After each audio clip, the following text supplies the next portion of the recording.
everyone, and welcome to our last part of Activity 13. Today we are going to talk about rational inequalities.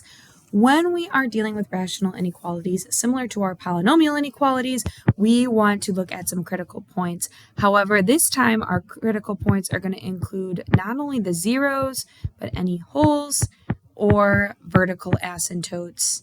These were all going to be important to us today as we start looking at our rational inequalities. And again, our overall goal is often with these to find where is this greater than or equal to 0 or less than or equal to 0 or greater than 0 or less than 0.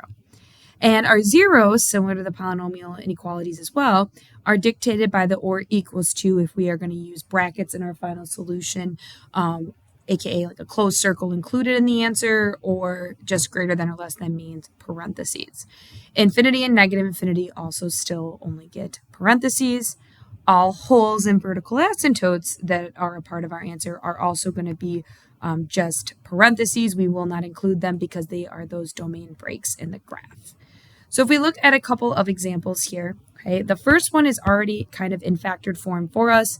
We see that we have a 0 or an x-intercept from the numerator at x equals 0, and then we end up with a vertical asymptote this time at x equals -9.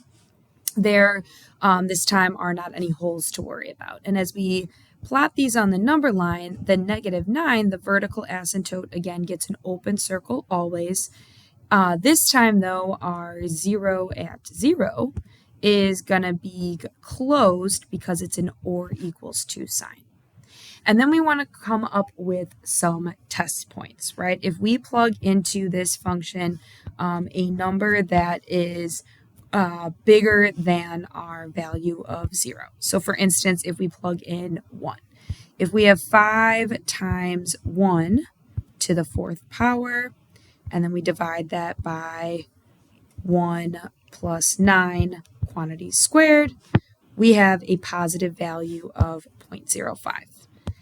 And then if we plug in a number between -9 and 0, let's say -1, we would have 5 times -1 to the 4th power, and then divided by -1 plus 9 to the 2nd power.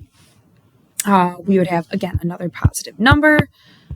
And then if we choose a number smaller than -9, let's say -10, 5 times -10 to the 4th power, and then divided by -10 plus 9 squared, gives us a very positive value there of 50,000.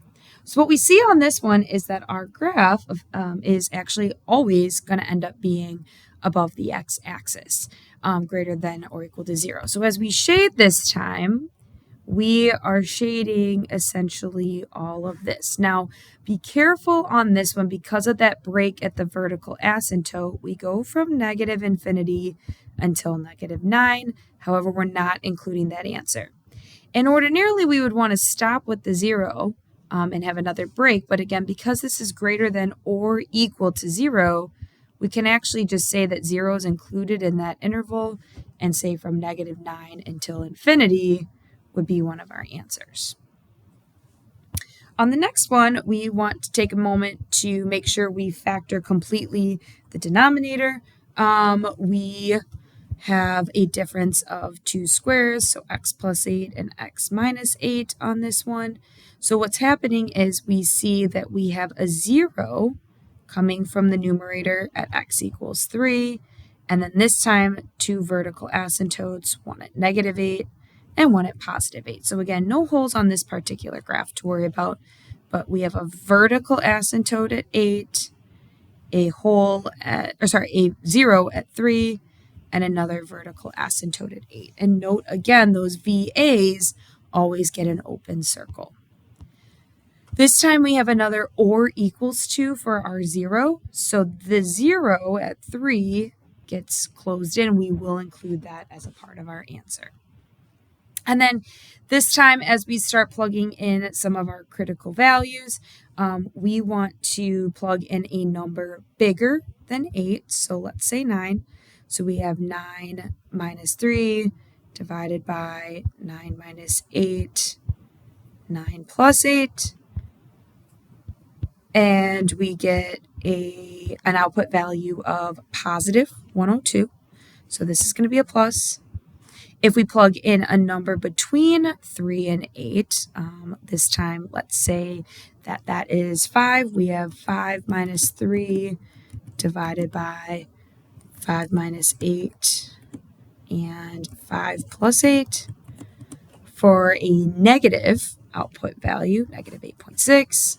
If we plug in 0 this time, we end up with a positive. If we plug in a more negative number than negative 8, let's say negative 9, we can then see on this one that we have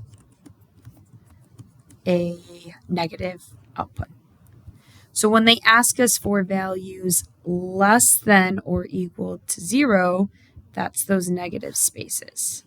So from negative infinity until we get to negative 8 parentheses because open circle, or from 3 to positive 8, notice bracket, then parenthesis, that would be our final solution there. On the next example, we are factoring again to start by finding those critical values. This time we have our numerator, what multiplies to be negative 30, adds to be negative 1, x minus 6, and x plus 5. And then in the denominator, what multiplies to be 12, adds to be negative 8, x minus 6, and x minus 2. So this time what we're noticing is we do in fact have a whole at x equals 6. We then have a 0 coming from that numerator being set equal to 0 at negative 5. And then a vertical asymptote at x equals 2. So our number line this time has this 0 at negative 5. And notice the 0 is not being included this time, so open circle. And then a vertical asymptote at 2 and a whole at 6. So everything open circle, everything will be parentheses this time because of that.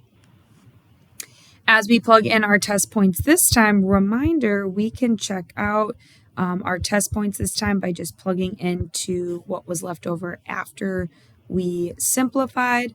So for instance, if I want to plug in a number bigger than 6, let's say 7, we would have 7 plus 5 divided by 7 minus 2. That's a positive number. Plug in a number between 2 and 6. So let's say 3. And this time we would get a positive value. Plug in a number in between negative 5 and 2, like 0, we get a negative. And then a number smaller than negative 5, like negative 6. If we plug that in, we get an output value that is, again, positive. So this time when we are shading greater than 0, that's our positive intervals. So we actually kind of have 3 pieces this time. Negative infinity to negative 5, parenthesis, 2 to 6, but that break in the graph at that whole means we have to state that solution is 6 to infinity because, again, the break in the graph. This one was a closed circle up here. That's why we were allowed to just kind of include it, keep it all as 1. This time, those breaks, those open circles, cause us to have 3 different intervals as our solution. All right, there is one last one for you to try. First, factor and find your zeros. And then second piece is to test on the number line, what are your final solution intervals where you are greater than 0. Thanks everyone for watching, and we will work more with our rationals in class.